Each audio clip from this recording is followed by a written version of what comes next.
$10 can go a long way. So if you have $10 floating around that you want to spend on upgrades to your decks, then look no further, because I'm about to show you 5 cards you can get for under $10 that will boost your collection or take your decks to the next level. As always, this video is brought to you by the EDH Jank Center, your source for everything Commander and everything Jank, and I am your host Jordan. Now let's dive in. Our first card up today is one of my favorite recent cards printed. It's Take the Bait, 2 red-white instant. This is from the Murders at Karlov Manor Commander decks. It says, cast this spell only during an opponent's turn and only during combat. Prevent all combat damage that will be dealt to you and planeswalkers you control this turn. Untap all attacking creatures and goad them. After this phase, there is an additional combat phase. Yeah, I love it. I love it.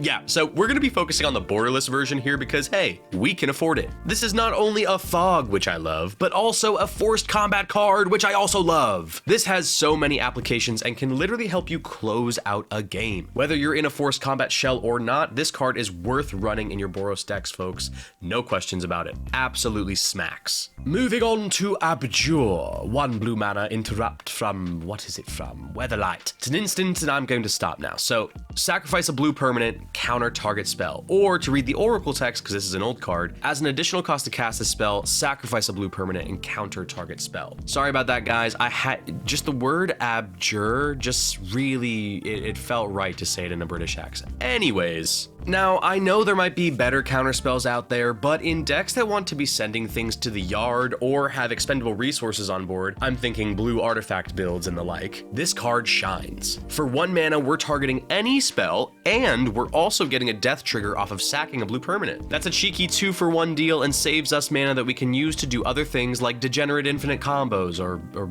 milling or whatever it is blue players like to do. You guys tell me. And while you think on that, let's take a look at our next card, which is Crime Novelist. 2 and a red creature Goblin Bard. This is from Murders at Karlov Manor as well. Whenever you sacrifice an artifact, put a +1/+1 counter on Crime Novelist and add a red mana, and it's a 1/3. This is such a little guy, man. I love him and will destroy anyone who tries to get in the way of this guy's writing dreams. You hear me? Anyways, this is just an insane value piece, y'all, for the aforementioned degenerate artifact decks out there, but also literally anything that involves treasures, clues, foods will love this card. And while the mana you net from this is the most appealing, don't forget that all the while this little guy is getting absolutely jacked. A cheeky fling or rogue's passage, and this can be a very scary threat if not dealt with quickly. And again, I want to emphasize, I would take a bullet for this guy. All right, moving on to End the Festivities. 1 red mana sorcery from Innistrad Crimson Vow. It says, End the Festivities deals 1 damage to each opponent and each creature and planeswalker they control. Token decks are shaking in fear right now. This little common from Crimson Vow has now shot over $1 for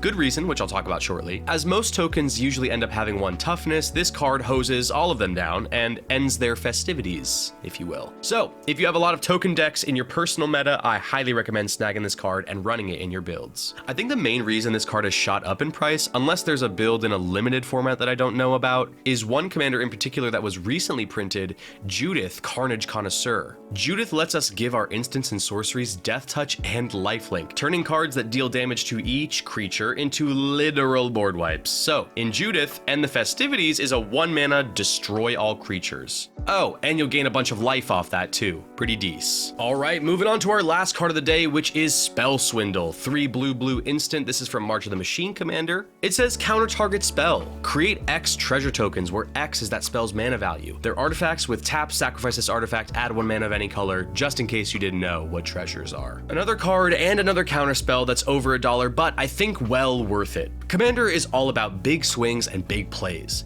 That's what attracts us to the game. But sometimes those big mana plays can kill us. That's why we run protection in the form of counter spells. This particular one, while high costed, makes it well worth our while by not only countering a spell of any kind, but also giving us a ton of free mana in the form of treasures. Let's say we counter our opponent's Ulamog. We're not only preventing them from getting it on the field, but also snagging 10 free mana. And with something like the aforementioned Crime Novelist out, that's closer to 20 potential mana, all from countering 1 spell. And that's all she wrote, folks. What are some of your favorite cards that you think I should cover next? Drop them down in the comments below. I'm always in there with you guys, so come on down and have a chat with me. And hey, listen, if you'd like to get extra entries in our monthly Discord giveaways, win prizes in our monthly deck building contests, and play spell table games with me and my co-host Cress every month, check out our Patreon in the description below. We've got lots of awesome ways to support. And if you want to snag a Paramint Designs playmat through our affiliate link, check that out in the description below as well. If you use our link, you get 30% off your purchase, which I don't know about you, I think is a pretty good deal. And for those who may not have the funds but still want to be part of the community, you can always hop in our Discord completely for free